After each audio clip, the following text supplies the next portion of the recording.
চট করে পুনরায় বাংলাদেশে ঢুকে পড়ার কথা জানিয়েছিলেন পলাতক শেখ হাসিনা। ফাঁস হওয়া কল রেকর্ডে শোনা গিয়েছিল সেই অমীয় বাণী হাসির রোল পড়ে গিয়েছিল পুরো দেশে। কারণ সবাই জানতেন এই পরিস্থিতিতে এর চেয়ে হাস্যকর কথা আর হয় না। হয়েছেও সেটা। পালানোর প্রায় ৮ মাস হতে চললেও চট করে ঢুকে পড়া তো দূরের কথা, এখন পর্যন্ত একটিবারও দেখাননি নিজের মুখ। এমন পরিস্থিতিতে বেশ লজ্জাতেই পড়েছিলেন দলটির নেতাকর্মীরা। সেই লজ্জা কাটাতেই বোধহয় আওয়ামী লীগের এক নেতা বলে উঠলেন, শেখ হাসিনা ফিরছে, তাও আবার প্রধানমন্ত্রী হিসেবে। এ কথায় আবারও হাসির রোল পড়েছে অনলাইন থেকে বাস্তব দুনিয়ায়। বুধবার ভারতের সংবাদ সংস্থা এএনআইতে দেয়া সাক্ষাৎকারে মার্কিন যুক্তরাষ্ট্র আওয়ামী লীগের সহসভাপতি রাব্বি আলম দাবি করেছেন, প্রধানমন্ত্রী হিসেবে আবারও বাংলাদেশে ফিরবেন শেখ হাসিনা। এ সময় শেখ হাসিনাকে নিরাপদে ভারতে আশ্রয় দেবার জন্য দেশটির প্রধানমন্ত্রী নরেন্দ্র মোদীকেও ধন্যবাদ জানাতে ভোলেননি তিনি।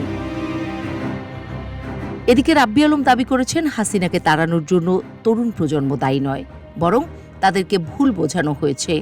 তরুণরা ষড়যন্ত্রের শিকার হয়ে এমন কাজ করেছেন। তাই বাংলাদেশের চলমান রাজনৈতিক সংকটের জন্য তরুণ প্রজন্মকে দায়ী করা অন্যায় হবে।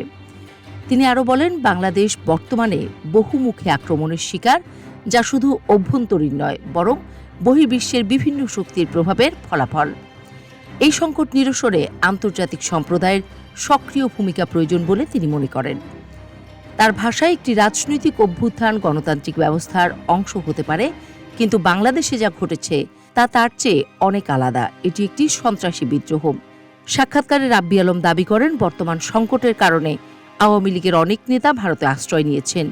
তিনি ভারতের প্রধানমন্ত্রী নরেন্দ্র মোদীর প্রতি কৃতজ্ঞতা প্রকাশ করে বলেন, আমি প্রধানমন্ত্রী মোদীকে ধন্যবাদ জানাই, কারণ তিনি আমাদের প্রধানমন্ত্রী শেখ হাসিনার নিরাপদ যাতায়াত নিশ্চিত করতে সহায়তা করেছেন। কথা হলো, হঠাৎ করে শেখ হাসিনাকে দেশে ফেরাতে চাওয়া রাব্বি আলম আসলে কে? অনুসন্ধান বলছে, 2024 সালের 24 নভেম্বর রাব্বি আলম যুক্তরাষ্ট্র আওয়ামী লীগের শূন্য পদে সহসভাপতি হিসেবে মনোনীত হন। অর্থাৎ 5 আগস্ট শেখ হাসিনার দেশ থেকে পালানোর প্রায় 4 মাস পর তিনি এই পদে দায়িত্বপ্রাপ্ত হন। তার সদস্যপদ ফর্মে লেখা ছিল, দলীয় প্রধানের সিদ্ধান্ত মোতাবেক আওয়ামী লীগের কার্যনির্বাহী কমিটির শূন্য সহসভাপতি পদে মনোনীত করা হয়েছে। পদ পেয়ে নেত্রীর গুণগান গাওয়ার দায়িত্বই যেন পালন করছেন রাব্বি আলম। এখন প্রশ্ন হলো, শেখ হাসিনা কি আসলেই দেশে ফিরতে পারেন? বিশ্লেষকরা সোজা বলে দিয়েছেন, আপাতত না। শেখ হাসিনা যে অপরাধ করেছে তা সারা দুনিয়ার কাছে পরিষ্কার। জাতিসংঘ সাক্ষ্য দিচ্ছে তার বিরুদ্ধে। দেশে অবস্থান করা আওয়ামী লীগ নেতাকর্মীরা নিজেরাই আছেন চরম চাপে। সাধারণ মানুষের মন থেকে এতটুকু মুছে যায়নি জুলাই আগস্টের স্মৃতি। সবাই যেন তেতিয়ে আছে। এই অবস্থায় হাসিনা দেশে ফেরার সিদ্ধান্ত ভুলেও নেবে না।